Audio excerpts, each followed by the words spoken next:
आम्ही राज्यातील शेतकऱ्यांसाठी कर्जमाफी योजना राबविण्याचे आश्वासन दिले होते। त्याकरिता समिती गठीत केली आहे। राज्यातील 30 सप्टेंबर 2025 रोजी पीक कर्ज थकीत असणाऱ्या पात्र शेतकऱ्यांना 2 लाख रुपयापर्यंत कर्जमाफी देणारी पुण्यश्लोक अहिल्यादेवी होळकर शेतकरी कर्जमाफी योजना मी आज जाहीर करीत आहे। नानाभाऊ,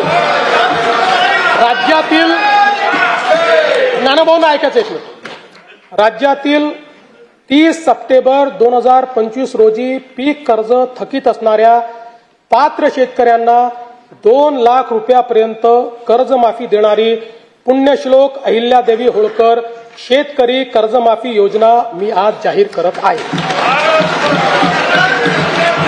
जे शेतकरी कर्ज घेऊन नियमित परतफेड करतात अशा शेतकऱ्यांना प्रोत्साहन देण्याच्या हेतूने नियमित कर्ज परतफेड केलेली असल्यास अशा पात्र शेतकऱ्यांना 50,000 रुपयापर्यंत प्रोत्साहनपर लाभ देण्यात येईल। कर्जमाफी तसेच प्रोत्साहनपर लाभ देण्याबरोबर कोकणाला हे जास्त महत्वाचं आहे, कारण कोकणातले लोक सगळे कर्ज परत करतात। कर्जमाफी तसेच प्रोत्साहनपर लाभ देण्याबरोबरच राज्यातील बँकिंग यंत्रणा सक्षम असावी यासाठी समितीच्या शिफारसीतील निकषानुसार निर्णय घेण्यात येईल। शेतकरी वारंवार कर्जबाजारी न होता त्याला कायमस्वरूपी कर्जमुक्त करण्याचा शासनाचा संकल्प असून याबाबत समितीच्या शिफारसी अनुसार दीर्घकालीन उपाययोजना करण्यात येत आहेत। येणाऱ्या 8 मार्च रोजीच्या जागतिक महिला दिनानिमित्त राज्यातील सर्व लाडक्या बहिणींना मी शुभेच्छा देतो। मुख्यमंत्री माझी लाडकी बहीण ही योजना अशीच सुरू राहणार आहे व या योजनेकरता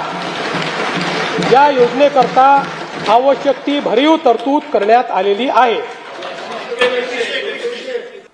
केंद्र शासनाने जुने सर्व कामगार कायदे पुनर्रचित करून 4 नवीन कामगार संहिता अंमलात आणल्या आहेत। राज्यातील कामगारांचे हित जोपासण्याकरता या कामगार संहितांची राज्यात प्रभावीपणे अंमलबजावणी करण्यात येईल। राज्याच्या संतुलित, सर्वांगीण व गतिमान विकासासाठी आकांक्षित जिल्हा व आकांक्षित तालुका कार्यक्रमाचा राज्य योजनेअंतर्गत विस्तार करण्यात येत आहे।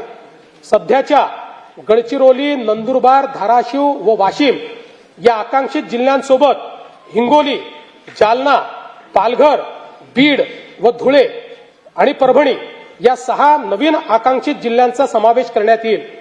या 10 जिल्ह्यातील 77 तालुके तसेच उर्वरित जिल्ह्यातील 100 आकांक्षित तालुक्यांचा गतिमान विकास करण्यात येणार आहे। सिंधुदुर्ग व रत्नागिरी या दोन जिल्ह्यांच्या सर्वांकष विकासासाठी सिंधुरत्न समृद्धी योजना सन 2024-25 पर्यंत 3 वर्षासाठी राबविण्यात आली होती। पुढील 3 वर्षाकरता सिंधुरत्न समृद्धी योजना 2.0 प्रस्तावित करण्यात येत आहे। कोकण विभागातील साकव बांधणी व दुरुस्तीसाठी विशेष कार्यक्रम हाती घेण्यात येईल।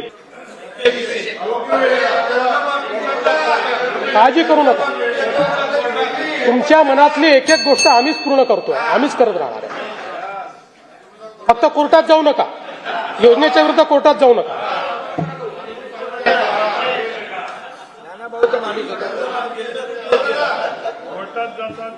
सध्या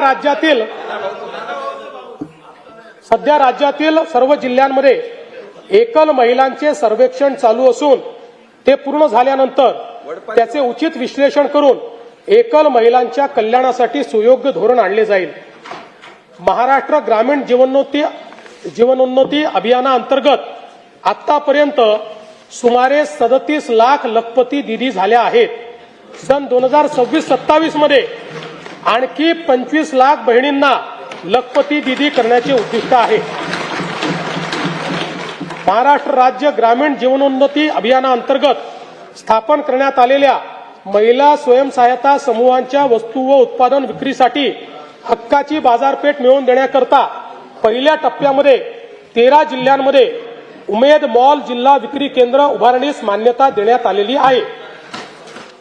उपक्षेत्र दुसरे शिक्षण व कौशल्य विकास राज्यात 100% मूलभूत साक्षरता व संख्याज्ञान व 80%हून अधिक पदवीधरांसाठी रोजगार निर्मितीचे उद्दिष्ट आहे.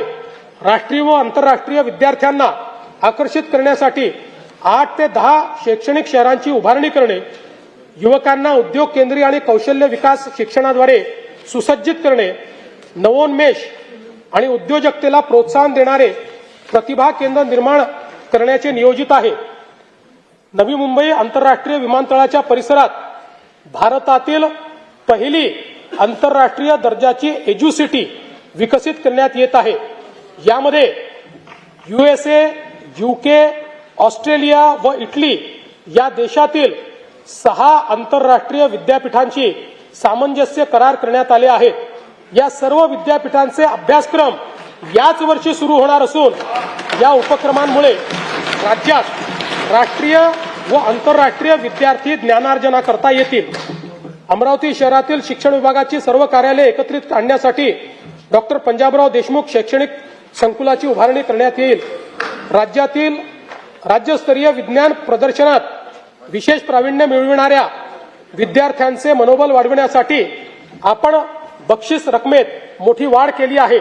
विद्यार्थ्यांमध्ये विज्ञानाची ओढ निर्माण करण्यासाठी मुख्यमंत्री विज्ञान वारी उपक्रमाअंतर्गत विद्यार्थ्यांना इस्रो आणि अमेरिकेतील नासा या जगप्रसिद्ध संस्थांना भेट देण्याची संधी उपलब्ध करून देण्यात येणार आहे.